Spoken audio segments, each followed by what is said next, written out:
पिछले कुछ सालों से खाटू श्याम जी के भक्तों की तादाद लगातार बढ़ती ही जा रही है। कहा जाता है कि खाटू श्याम बाबा जिस किसी के सर पर अपना हाथ रख देते हैं वो जीवन में कभी हारता नहीं है, इसीलिए उन्हें हारे का सहारा भी कहा जाता है। आज ये जो घटना हम आपके साथ शेयर करने जा रहे हैं ये गुड़गांव में रहने वाले एक परिवार की है। ये घटना अभी 2 महीने पहले अक्टूबर की ही है। अभिषेक और उनकी पत्नी नेहा गुड़गांव के एक फ्लैट में रहते थे। दोनों एक प्राइवेट कंपनी में जॉब कर रहे थे। 1 साल पहले ही दोनों की शादी हुई थी। दोनों एकदम मॉडर्न नए ख्यालों वाले। ना उन्हें भगवान से मतलब था, ना ही अपने कल्चर से और ना ही अपने घर वालों से। दोनों पति पत्नी अपनी छोटी सी दुनिया में खुश थे। दिन भर जॉब करना और रात में पार्टी, इसके अलावा उन्होंने और कोई दुनिया देखी ही नहीं थी। ऐसे ही समय बीत रहा था। कुछ दिन बाद अभिषेक और नेहा को पता चला कि वो दोनों माता पिता बनने वाले हैं। ये खबर सुनकर दोनों की खुशी का ठिकाना ना रहा। दोनों ने ये खबर सबसे पहले अपने माता पिता को दी। अभिषेक के माता पिता कानपुर में रहते थे। ये खबर सुनकर अभिषेक की मां सुनैना जी ने कहा, बेटा ये तो तूने बहुत खुशी की खबर सुनाई, लेकिन अब बहू को बहुत ध्यान से रहने की जरूरत है। तू अब उसकी नौकरी छुड़वा दे और मैं वहां आ जाती हूं। बच्चा होने तक मैं अच्छे से बहू का ध्यान रखूंगी। तभी नेहा उन्हें आने के लिए मना कर देती है। अभिषेक नेहा को समझता है कि मां को आ जाने दो, वो तुम्हारा अच्छे से ध्यान रख लेंगी। लेकिन नेहा कहती है, आज के समय में किसी की जरूरत नहीं पड़ती और तुम्हारी मां बहुत ही पुराने जमाने की है। मैं एक अच्छी सी मैड रख लूंगी अपना ध्यान रखने के लिए और आगे जरूरत पड़ी तो एक नर्स हायर कर लेंगे। आप चिंता मत करिए। ऐसे ही समय बीतने लगता है। नेहा अपना अच्छे से ध्यान रखती और ऑफिस भी जाती थी। उसने 2 मैड रख ली थी, एक घर के कामों के लिए और एक अपना ध्यान रखने के लिए। ऐसे ही 4 महीने बीत जाते हैं।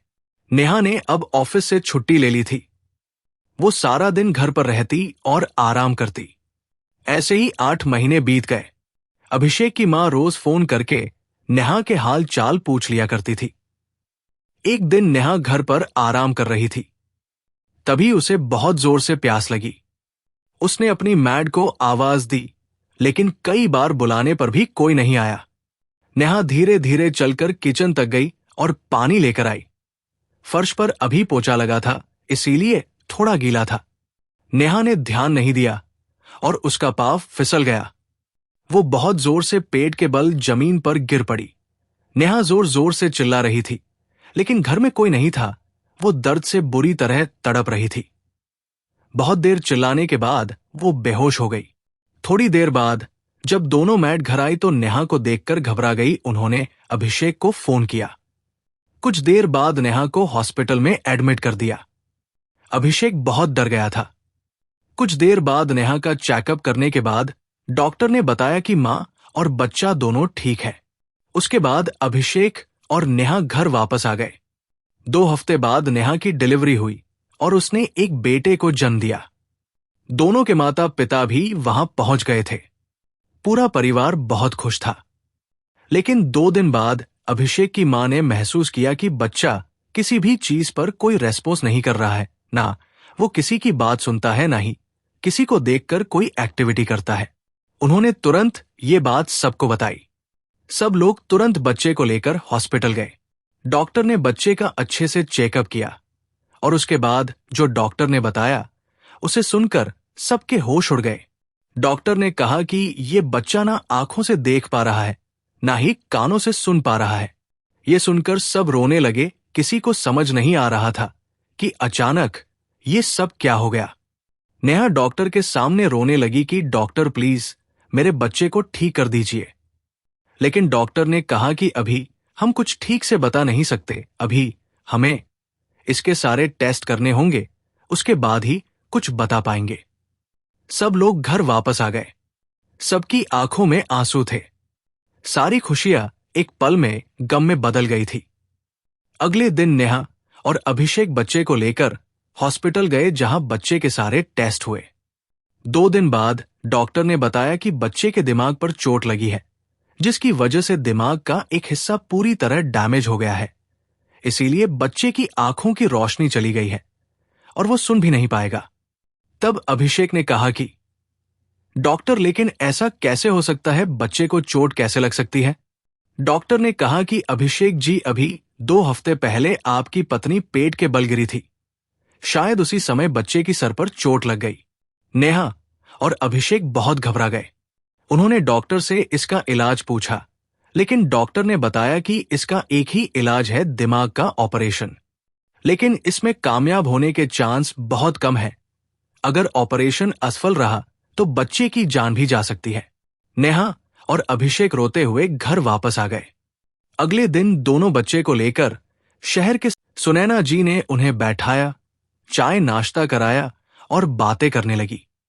बातें करते करते सुनैना जी उदास हो गई और बोली, देखिए बहन जी, कितना छोटा बच्चा और ऐसी बीमारी हो गई, हम तो सब जगह दिखाकर हार गए, लेकिन कोई फायदा नहीं हुआ। तब उनकी पड़ोसन ने कहा, अगर आप लोगों को ठीक लगे तो इसे बाबा के मंदिर ले जाओ, वही है हारे का सहारा। उनके दरबार से आज तक कोई खाली हाथ नहीं लौटा। हो सकता है वहां जाकर इस बच्चे का नसीब भी खुल जाए। ऐसा कहकर वो चली गई। उसके बाद सुनैना जी सोच में पड़ गई और नेहा और अभिषेक से बोली कि बेटा, चलो खाटू श्याम जी के दर्शन करने चलते हैं, क्या पता वहां जाकर सच में हमारा बच्चा ठीक हो जाए। अभिषेक ने कहा, मां, आप ये कैसी बात कर रही हो? जब डॉक्टर के पास भी इसका कोई इलाज नहीं है तो मंदिर जाकर क्या हो जाएगा? मैं इन सब बातों को नहीं मानता। तब सुनैना जी ने उसे समझाया कि बेटा, भगवान के पास हर चीज का इलाज होता है। तुम सबके कहने से इतने डॉक्टर के पास गए, लेकिन कुछ नहीं हुआ। एक बार मेरे कहने से बाबा के दर्शन करने चलो। कुछ देर सोचने का बाद नेहा और अभिषेक चलने को तैयार हो गए। अगले दिन सब लोग बच्चे को लेकर खाटू श्याम जी के मंदिर पहुंच गए। भीड़ ज्यादा थी। 3 घंटे लाइन में लगने के बाद वो बाबा के सामने पहुंचे। बाबा को देखते ही नेहा और अभिषेक की आंखों से आंसू बहने लगे और दोनों ने हाथ जोड़ के बाबा से कहा, बाबा, आज तक हमने कभी भगवान की पूजा नहीं की, आज पहली बार हम आपके दर्शन करने आए हैं। हमारे बच्चे पर कृपा करो बाबा। ऐसा कहकर दोनों फूट फूट कर रोने लगे। कुछ देर बाद दर्शन करके सब बाहर आए। सुनैना जी बच्चे को गोद में लेकर चल रही थी। सामने एक पत्थर पड़ा था। उन्होंने भीड़ भाड़ में देखा नहीं और वो उससे टकरा कर गिर गई। बच्चे का सर पत्थर से टकराया और बहुत खून बहने लगा। दोनों को पास के हॉस्पिटल में एडमिट कराया गया। सुनैना जी को थोड़ी ही चोट आई थी, लेकिन बच्चा बेहोशी की हालत में था। उसके सर में ज्यादा चोट आई थी। सारा दिन बीत गया, लेकिन बच्चे को होश नहीं आया था। डॉक्टर भी कुछ समझ नहीं पा रहे थे। नेहा का रो रोकर बुरा हाल हो रहा था। ये सब देखकर अभिषेक परेशान हो गया और अपनी मां से बोला, मां, ये सब आपकी वजह से हुआ है। ना हम यहां आते और ना हमारे बच्चे का यह हाल होता। पूरी रात बीत गई। सुबह 6 बजे बच्चे ने अपनी आंखें खोली। नेहा ने उसे अपनी गोद में लेटा लिया। बच्चा मुस्कुराकर सबको देख रहा था, जैसे उसे कुछ हुआ ही नहीं था। वो सबके इशारे समझ रहा था और सबकी बातें सुन रहा था। उसकी आंखों की रोशनी वापस आ गई थी और वो सब कुछ सुन पा रहा था। ये सब देखकर नेहा और अभिषेक को अपनी आंखों पर विश्वास नहीं हुआ। दोनों ने बच्चे को गले लगाया और बाबा का धन्यवाद किया। उनकी तो जैसे दुनिया ही बदल गई थी खाटू आकर। दोनों की आंखों से आंसू रुक ही नहीं रहे थे। अगले दिन बच्चे के साथ तीनों ने बाबा के दर्शन किए और अपने घर वापस आ गए। उसके बाद से दोनों पति पत्नी हर महीने बाबा के दर्शन करने जाने लगे। खाटू नरेश की जय हो।